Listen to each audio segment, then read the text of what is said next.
Hi, boys and girls. I'm the reading teacher. I know we've talked a lot about how good readers think while they're reading. If you just listen to a story or just read a story and you're not thinking about it or noticing things in the pictures or asking good questions, you are missing so much of the story. That is certainly true in the story I'm going to read to you today. It's called The Night Gardener, and it is a beautifully illustrated and written book. But the reader has to do a lot of thinking, a lot of inferring in this story. And I'm going to ask you a question that I want you to think about while I'm reading, and then we're going to talk again about it at the end. The question is, why do you think the author wrote this book? Why would he write a book like this? Here we go. It's called The Night Gardener. It's by the Fan brothers, Eric and Terry Fan. Now remember to pay really good, close attention to the beautiful pictures. Here's the end papers. And see what you notice. Think about some things that you notice in this picture. Like, where does this story take place? And do these people seem happy?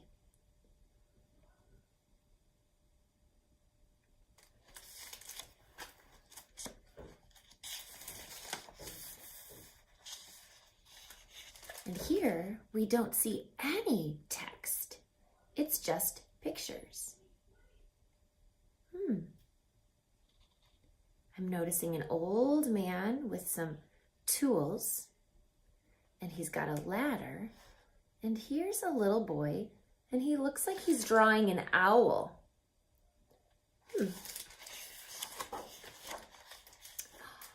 Night Gardener. Now, if we read carefully, this says Grimloch Orphanage.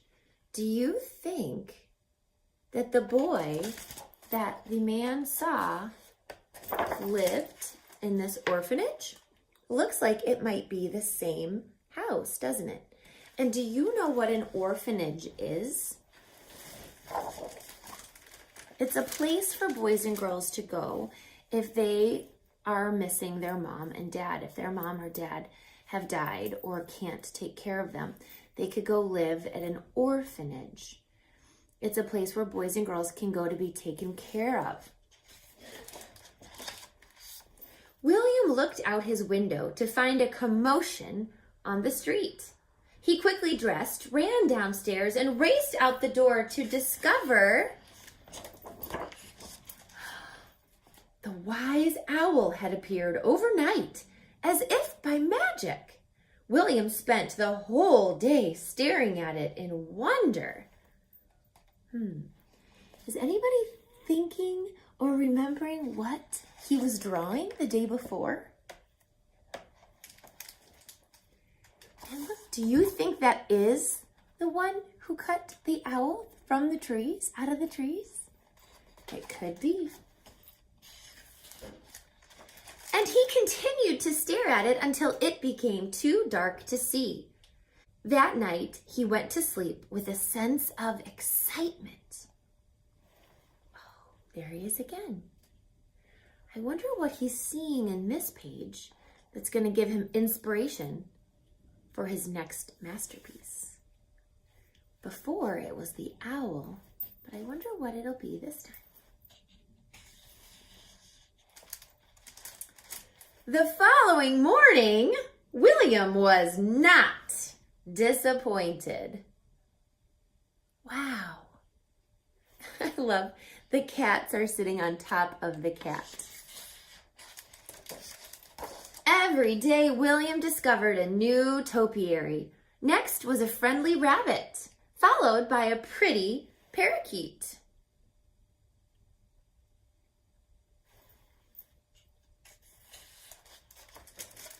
And then a playful elephant. With each new sculpture, the crowds grew and grew. Something was happening on Grimloch Lane.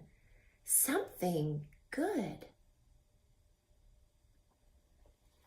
Now remember that question that I asked you about in the beginning. Why do you think the author wrote a story like this? And to answer that question, we need to be thinking, what is happening that's good in this story? Why is this gardener doing what he's doing? And is it working? The next day, William dashed out of his home and followed the crowds, only to find the most magnificent masterpiece yet.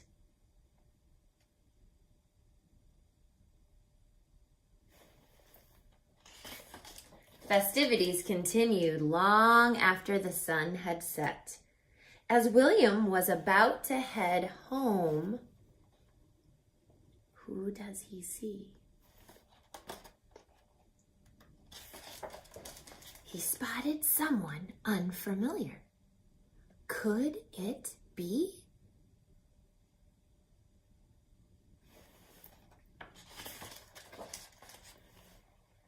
The gentleman turned to William. There are so many trees in this park. I could use a little help. It was the night gardener.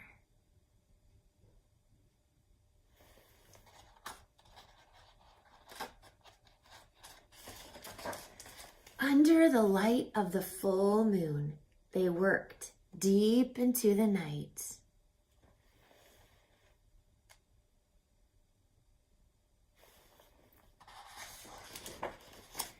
William awoke to the sound of happy families walking by and a gift from the night gardener to William.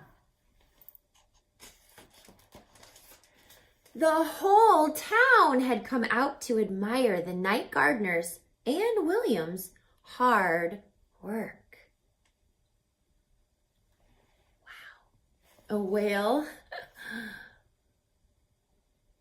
Could you pick your favorite on this page? There's so many good ones. Over time, the leaves changed and then fell until there was no evidence that the night gardener had ever been to Grimloch Lane. But the people of the small town were never the same.